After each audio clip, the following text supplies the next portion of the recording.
Alrighty, welcome along, coaches, to a little guide I've made, one that will be part of a series on creating content for coaches. So today we're going to talk about how to come up with ideas for content, and then we'll move on in later videos on how to write that or create that content and how to promote it. So for now, I just want to talk about different ways that you can come up with ideas. And first and foremost, it's just testing them. Now, one of the great things about social media is that you can create an audience or a group, and you can post things, ideas, thoughts, questions, and see what people respond to. The more responsive they are, the more likely that that topic is a good idea for a piece of content. So before you invest in your time and energy into making a piece of content, first you want to test the water to see if that idea is actually something people are interested in. So if we open up my Facebook, the 3X Confidence group here, and we go down to Group Insights, and all sorts of different social media and groups have various versions of this. I can come across, I can have a look at engagement details, I can come down here, right, just scroll down and I can see which posts were the top posts, okay? You can see how many people looked at them and how responsive they are, and I'm really looking at how responsive they are. You know, how, especially the comments, how much are people wanting to talk about this? So we can see straight away, I asked a question, what did you learn from the way you were brought up to not do as a parent? So straight away, I've got this idea of what your parents shouldn't have done, you know, or how your parents fucked you up. Straight away, there's a piece of content right there as an idea. You know, what is one behavior you want to stop or change but can't seem to control? A bit of interaction there, not much, but a bit. And certainly a lot more than some of these ones down here, right? So I wrote one, which emotion do you feel the least comfortable expressing or witnessing? A lot of people saw it, but not many people felt like interacting with it. So I might sort of bin that idea as something to expand on and focus more on this one up here. So creating a group page, whatever, Facebook, various forms. I only use Facebook, but there's others out there, LinkedIn. If people react to it, if they respond to it, if they like to talk about it, that's what you put in your maybe pile. So that's one way to come up with ideas. Another way is questions from the audience. This is actually my favorite way. So if you've already got a little bit of a following or you're part of groups, you don't even need to have your own audience, just be part of an audience and see what comes up. So there are a few different types of things that come up here.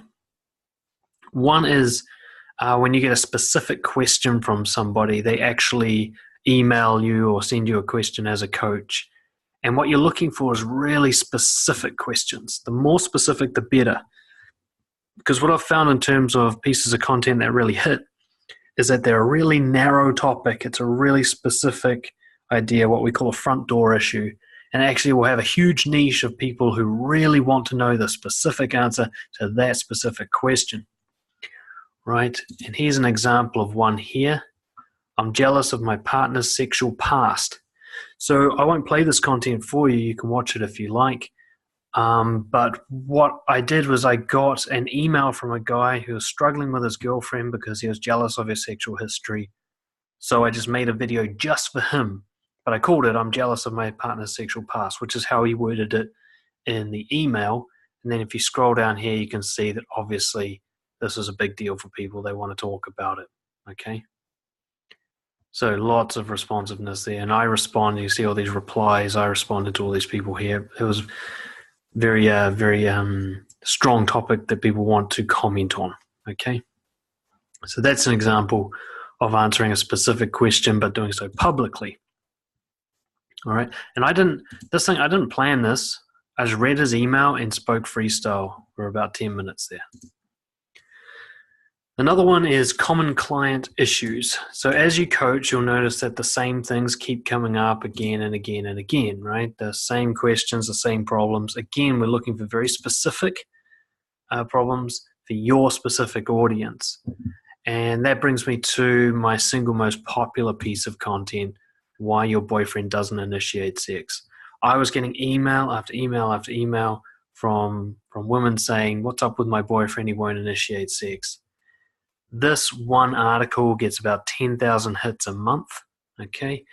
And wait until you see the commentary down the bottom here. Look at all these comments. Just ridiculous, right? So, hold on, I just scroll down. Look at all this. Look at all this. Very, very hot topic, very personal one. Some of these comments are very negative. Some of them are like, "Oh my God, you finally figured out this thing I've been struggling with," and so on. So this I just wrote based on all my experience. Like, this has all come from working with clients and all the different issues that I learned from them. This is a really in-depth piece based on a lot of experience and a lot of conversation. Okay. So again, you can see I'm going to issues that have been brought to me. I'm not just making stuff up. I've found through experience that creating content based on what I think people need, but not what they've asked for, often leads me to miss the mark, and I end up creating something that they don't care about, or they, from the title or whatever, they don't realize it's something that's good for them. So that's common client issues is a great one. And I like to combine these. What I do is every time someone sends me a question, I create a piece of content to answer their question. And every now and then that piece of content is popular because other people have the same issue specifically. Now, another way to come up with ideas is to use things like Quora or Reddit. So go to online forums where people ask for advice and go and answer their questions, okay? And what happens is a lot of the time your answers will just go unheeded or nobody cares. But if we go, say, Quora, you can actually sort out all-time views. I'll just click on that now. And I can see which of my answers have been viewed the most. And I can also look at some of the, like in Quora, people vote for it. You get similar things on Reddit. If people like your answer, they sort of show it or they respond to you. And I'd just scroll through and I'd see, look at this one.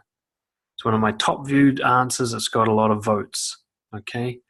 And so what is it? My mum's always comparing me to other people and it really gets to me. My self-esteem is so low. So straight away I've got an idea for a piece of content, about, why do parents compare their kids to other kids, or how your parents comparing you to other kids fucked you up, or anything like that, something people just obviously really relate to. And my actual content will be this answer that I wrote for her here, right? So I can do a piece of content, and if you remember from here, what did you not learn from the way you brought up not to do as a parent? I'm now seeing a theme. This post was really popular, and this answer was very popular. So obviously being fucked up by your parents is a core topic for people that they want to hear more about, okay?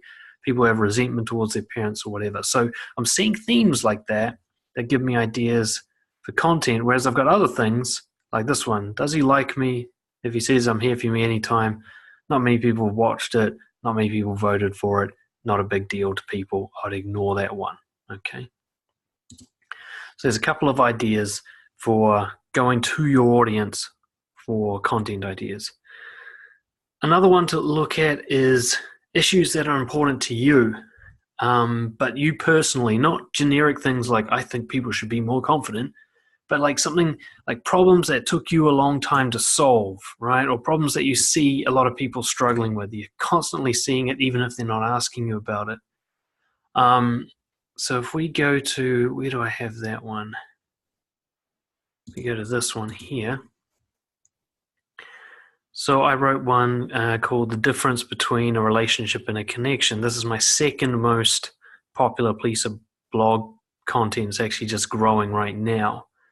And again, this was a real problem for me. I spent so much of my time chasing a relationship that I didn't realize I was scaring one away, and I should have been looking for a connection instead. So I ended up writing a very personal piece about switching from chasing a relationship to chasing a connection, and it just sort of hit the mark with people. Okay, so a lot of people read that one and send me emails and such. Cool. So is that kind of idea for content? What is lacking? Like, what do you see as a problem out there that when you look for solutions in it, there's just nothing really that good? You know, my post on why your boyfriend doesn't initiate sex, a lot of people, the feedback they've given me is that the other posts they found on the same topic were unhelpful. They weren't really good pieces of content. So there was room there for someone to do it right. And in particular, what's your mastery area? What do you know the most about? What is your niche? And which brings me to my most popular ever podcast, Overcoming Nice Guy Syndrome. That's my niche, right? And when I speak to this, I know exactly what I'm talking about. I could talk about it for fucking hours and hours on end. And so I made a piece of content around that. Okay. So that's basically the different ways that you can come up with content ideas. There's millions of ideas. In fact, the more specific you are, the less you have to worry about running out. And when it comes to managing these ideas, I use a system like this. This is called Trello, trello.com. And what it does is it allows you to sort of take notes, and then you can kind of move the notes along as they go through the process of creation. So every time I get an idea, I just chuck in here. Obviously, you can see there's heaps of ideas I haven't even bothered to act on. I just get them out of my head as soon as they come up. When they're written or recorded, I track it, and then I move along, posting it, promoting it, putting it on my website. And this allows me to track my content. So I hope that helps. That's how I come up with new content. And in future videos, we'll look at how I create that content, how I market it, and other things like that. Alrighty.